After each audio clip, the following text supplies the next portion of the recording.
Antes de empezar, quiero invitarte a algo más profundo que un simple video. Si alguna vez te has preguntado por qué el mal aún habita en la tierra, o por qué un Dios de poder y justicia supremos permite que su mayor adversario siga con vida, no estás solo. Este mensaje es para quienes buscan, para creyentes con preguntas urgentes, para almas que sienten el peso de una guerra espiritual pero anhelan claridad. Así que haz una pausa, suscríbete ahora, activa la campana de notificaciones y asegúrate de no perderte ninguna verdad que pueda abrir tu siguiente paso en la fe. Lo que estás a punto de escuchar puede cambiar para siempre tu forma de ver la oscuridad y la estrategia divina de Dios. Porque la verdad es esta: Satanás no fue destruido por una razón, y cuando entiendas por qué, tu percepción del poder, el amor y la justicia de Dios nunca volverá a ser la misma. Vayamos donde pocos se atreven a entrar, a la cruda, incómoda, pero necesaria revelación de por qué Dios no mató al diablo. Desde el principio de los tiempos, hubo luz, y luego rebelión, una fractura en la armonía celestial. Imagínenselo, un ser que una vez estuvo envuelto en un resplandor divino, ungido con el mismísimo aliento de la gloria, ahora se vuelve hacia su interior con un anhelo no de servicio, sino de soberanía. La criatura que una vez fue diseñada para reflejar la majestad de Dios, comenzó a anhelar su trono. No fue una rebelión ruidosa, fue sutil, venenosa, como la primera sombra que se arrastra en el amanecer. El orgullo no gritó, susurró, y en ese susurro, el universo cambió. Lucifer, portador de luz, miró a su alrededor y decidió que la luz ya no era suficiente.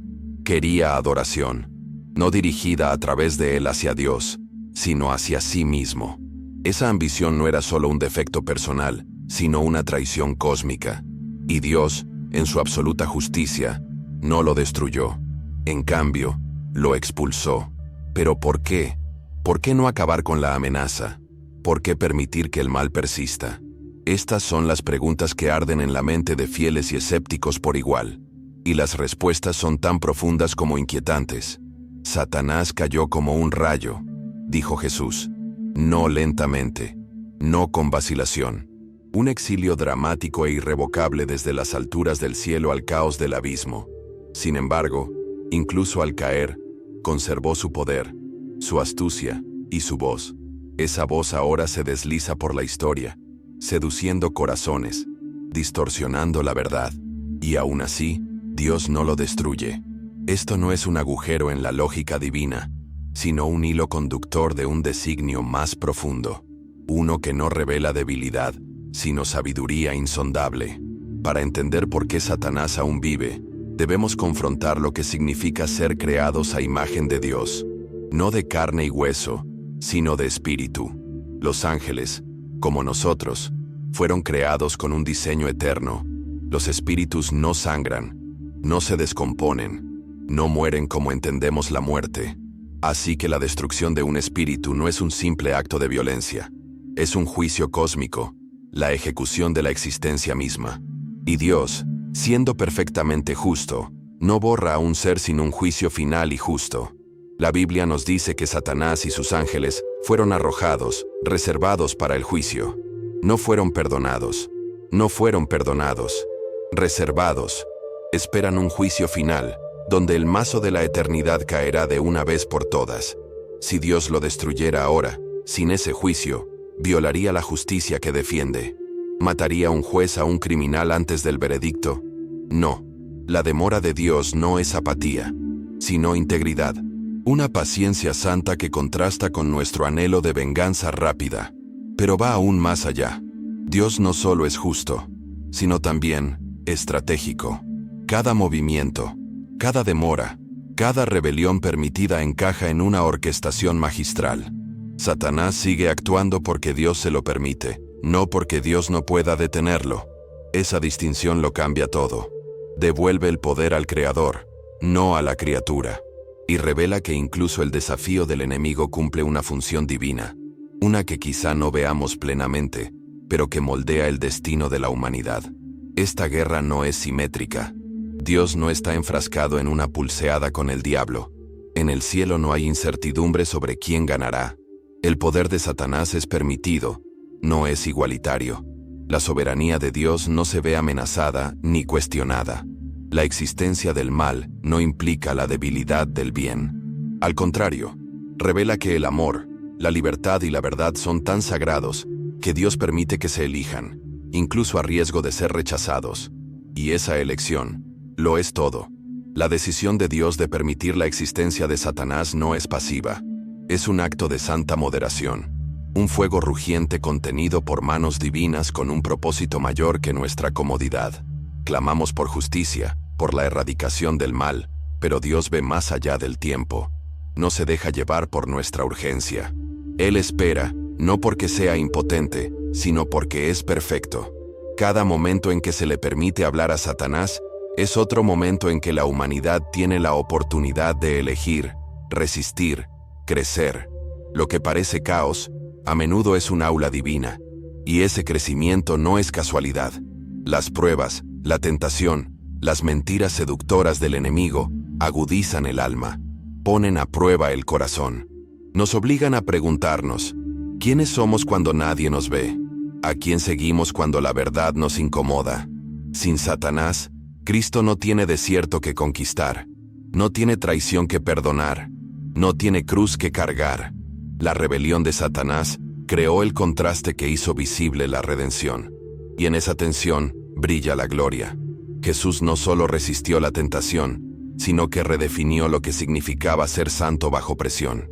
Cuando Satanás se encontró con él en el desierto, no se encontró con un hombre temeroso, sino con el Hijo de Dios, con las Escrituras como espada. No fue casualidad. El papel de Satanás en ese momento fue esencial, no accidental. Sin esa confrontación, la inocencia de Jesús permanecería sin ser probada.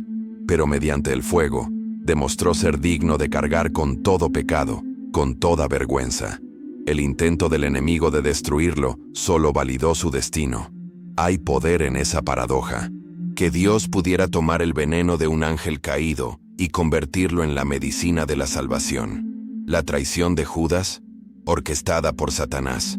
Pero aún así, Dios la usó. La crucifixión, impulsada por la oscuridad. Aún así, Dios la usó. Todo intento de Satanás por derribar el reino se convierte en ladrillo en sus cimientos. Este es el nivel de soberanía con el que estamos lidiando. No un poder reaccionario, sino una autoridad preventiva e inquebrantable. Dios convierte a los enemigos en instrumentos. Y sin embargo, en toda esta estrategia, no confundan la paciencia de Dios con la aprobación. Satanás no ha sido perdonado, no ha sido redimido, está reservado. Cada día que respira es una hora prestada, y Dios en su justicia observa, espera, documenta. El juicio final se acerca, un día no de misericordia, sino de ajuste de cuentas. En ese día, las voces de los oprimidos se alzarán, la sangre de los santos hablará, y Satanás no negociará. Se doblegará. Pero hasta ese día, no estamos indefensos. No estamos abandonados en un mundo donde el mal campea. Somos soldados en una guerra con una victoria garantizada. El campo de batalla es real. Sí, la tentación es feroz. La duda es fuerte. Pero la armadura de Dios es aún más fuerte. La verdad, la justicia, la fe, la salvación, la palabra, la oración. No son metáforas, son armas. Y cada vez que resistes al enemigo, haces eco de Cristo en el desierto. Declaras, escrito está. Quizás te preguntes, si Dios es tan soberano, ¿por qué permitir la elección? ¿Por qué arriesgarte a la rebelión? La respuesta es cruda y revolucionaria, porque el amor forzado no es amor. El amor debe elegirse, y con la elección viene el riesgo. Con la libertad vienen las consecuencias. Pero Dios creyó que dar a su creación la capacidad de amarlo de verdad valía el dolor que pudiera traer. Esa decisión engendró tanto la alegría del cielo como la rebelión del infierno. Pero también te engendró a ti, tu amor, tu historia. Y esa historia importa más de lo que crees. El libre albedrío otorgado a los ángeles no fue una escapatoria, sino un don. Dios no diseñó marionetas. Creó seres con autonomía, voluntad propia, y la capacidad de decir sí o no. Lucifer usó esa libertad para rebelarse, y otros lo siguieron. Pero esa misma libertad existe en ti. Esa aterradora y hermosa capacidad de elegir tu lealtad. Y cuando te das cuenta de que Dios dio el mismo don tanto a los ángeles como a los hombres, comprendes algo profundo. Él valora la relación por encima del control. Él desea corazones, no rehenes. Y esto lo cambia todo. Significa que nuestras decisiones tienen un peso eterno. Que cada sí a Dios resuena en el cielo. Que cada resistencia a la tentación asesta un golpe a la oscuridad. Satanás quiere hacerte creer que eres impotente, insignificante. Pero esa es la mayor mentira de todas. Porque el mero hecho de que te tiente significa que tu alma tiene valor. Ataca lo que lo amenaza. Y nada lo amenaza más que un corazón humano que arde con la verdad. Esto no es solo teología. Esto es guerra. Te despiertas en ella. Te acuestas en ella. Y si no eliges un bando, la guerra elige por ti. El mal no es pasivo. Invade, persuade, se infiltra. Pero tú, equipado con el Espíritu de Dios, estás llamado a mantenerte firme, a contraatacar con cada decisión, cada oración, cada palabra de amor ante el odio.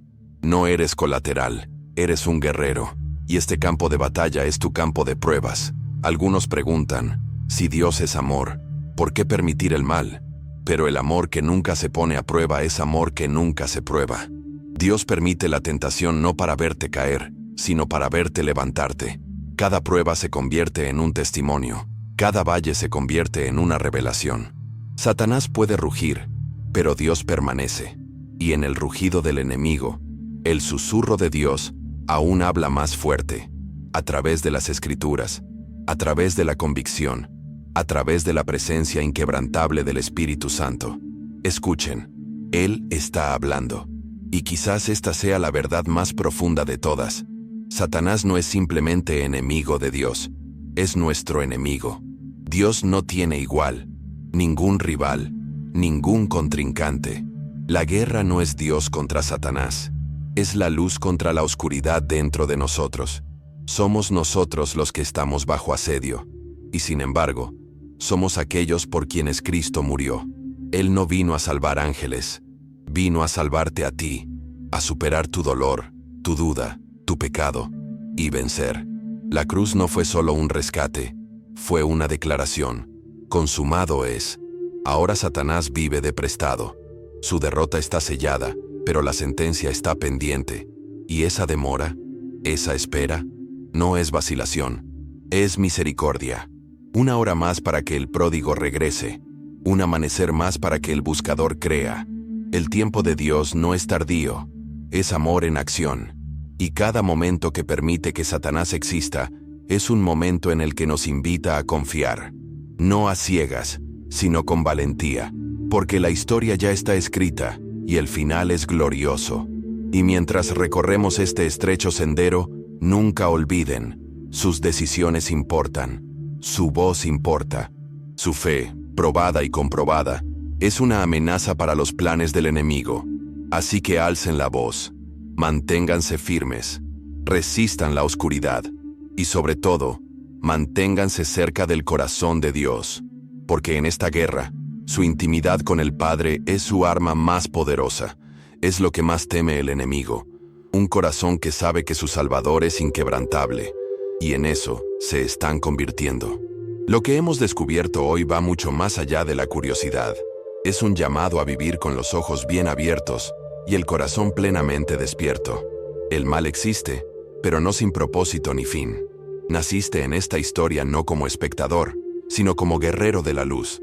Así que si esta verdad te conmovió, suscríbete al canal y da un paso valiente hacia Jesús.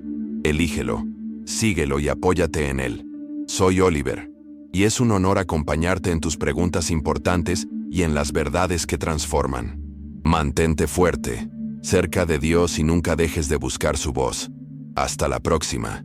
Que la gracia te guíe y el amor te sostenga.